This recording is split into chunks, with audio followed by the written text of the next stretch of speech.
समय की बात है। भगवान गौतम बुद्ध एक गांव में धर्म सभा को संबोधित कर रहे थे। लोग अपनी विभिन्न परेशानियों को लेकर उनके पास जाते और उनका हल लेकर खुशी खुशी वहाँ से लौटते।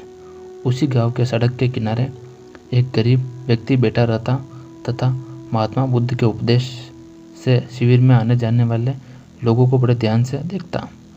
उसे बड़ा आश्चर्य होता है कि लोग अंदर तो बड़े दुखी चेहरे लेकर जाते हैं, लेकिन जब वापस आते हैं तो बहुत खुश और प्रसन्न दिखाई देते।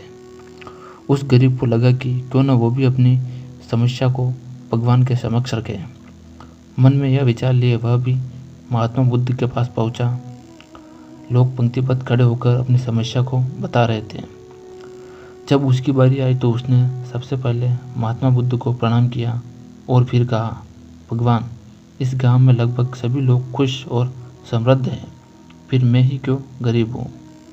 इस पर मुस्कुराते हुए कहा, तुम गरीब और निर्धन इसलिए हो क्योंकि तुमने आज तक किसी को कुछ दिया ही नहीं।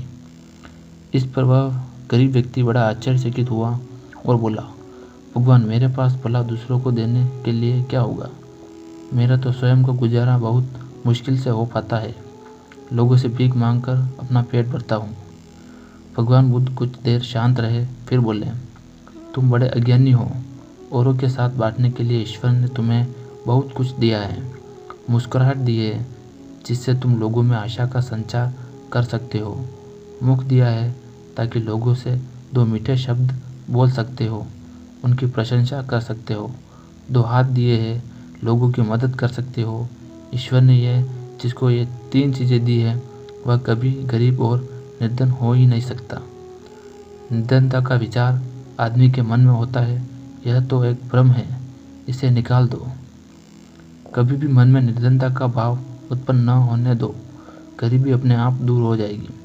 भगवान बुद्ध का संदेश सुनकर उस आदमी का चेहरा चमक उठा और उसने उस उपदेश को अपने जीवन में उतारा, जिससे वह फिर कभी दुखी नहीं हुआ।